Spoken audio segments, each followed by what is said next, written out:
Welcome, everyone. Today, we're meticulously breaking down the incredible true story of the 2018 mid-air miracle, surviving explosive decompression. We're going to look at exactly what happened to Sichuan Airlines Flight 8633 when a routine trip instantly turned into an absolute nightmare. We'll see what really happens when the unimaginable occurs at 10,000 meters up in the sky, and how human resilience is pushed to its absolute breaking point against freezing temperatures and howling winds. If this continued, in just 2 minutes, everyone would perish. I want you to really put yourself in this exact scenario. You're cruising peacefully high above the earth, maybe having a drink, right? And then suddenly, violently, your plane is plummeting toward the jagged peaks below. The reality facing this crew was incredibly stark.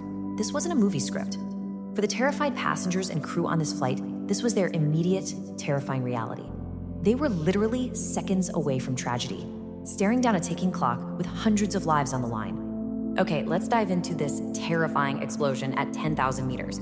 We're gonna start right at the beginning of this chronological thriller.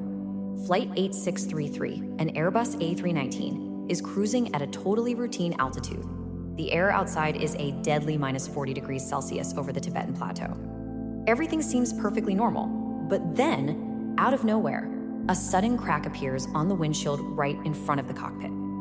Captain Liu Chuanjian instantly recognizes the extreme danger.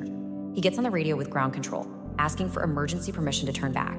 But guys, just as he finishes his sentence, the unthinkable happens. Things escalate in mere seconds. T-0, the windshield cracks. Just 2 seconds later, the entire right windshield completely shatters with a deafening blast.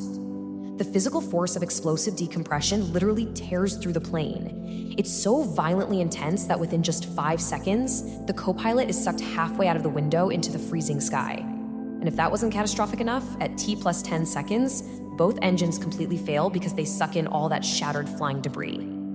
That brings us to the terrifying scene in the cockpit, because the nightmare was truly just beginning. Inside the main cabin, the human element of this disaster takes over. This is where we see an entire crew operating in essentially unlivable conditions, pushed way beyond their physical and mental limits to try and save their aircraft.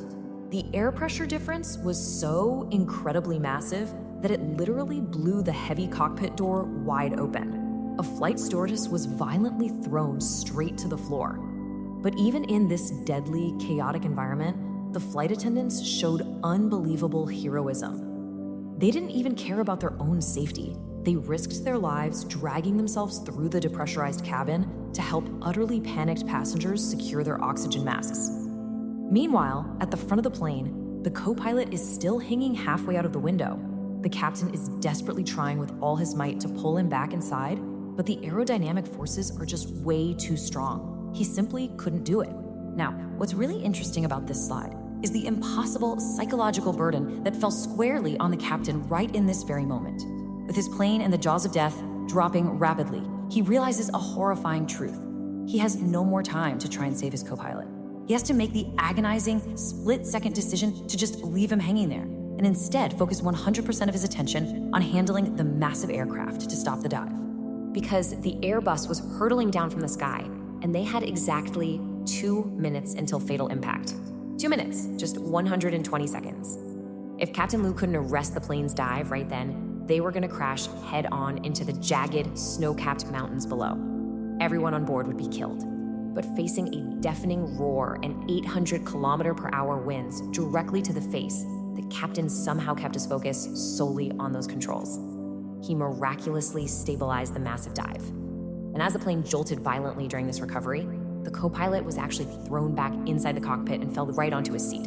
So the crucial point is how they started turning the tide here step by step. While the main captain wrestles the aircraft, the relief captain, who is injured and in immense pain, by the way, slowly crawls down the aisle to reach the flight deck.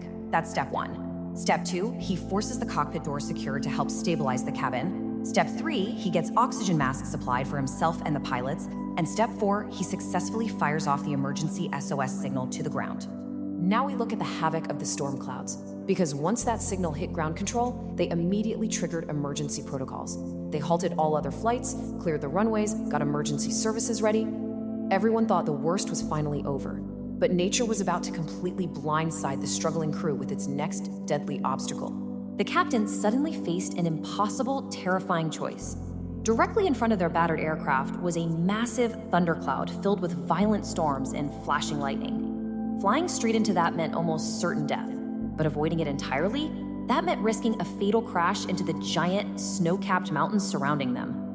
The traumatized passengers watched in pure dread as the captain decided to circle outside the storm, desperately searching for any way around it. Finally, he spots a tiny gap. He takes the chance and banks the plane into the dark clouds. Instantly, they're engulfed in total darkness and violent lightning. The captain grips the controls as giant hailstones start pummeling the aircraft from above. And then, literally, the worst-case scenario happens. That tiny path they were flying through, it suddenly closes. Disappeared from radar. I want you to just imagine the absolute silence. Down at ground control, the radar screen just went blank. The plane's signal completely vanished.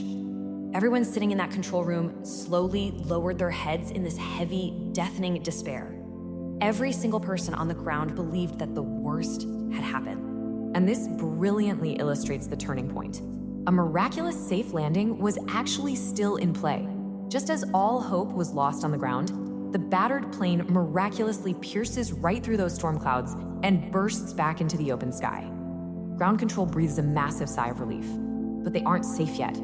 The very moment they clear the clouds, a giant snow-capped peak is looming dead ahead of them, completely blocking their path. The captain has to react in a fraction of a second.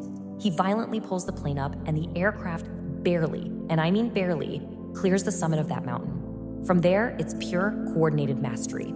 All three captains work tirelessly, flying the ruined aircraft entirely manually without any automated instruments.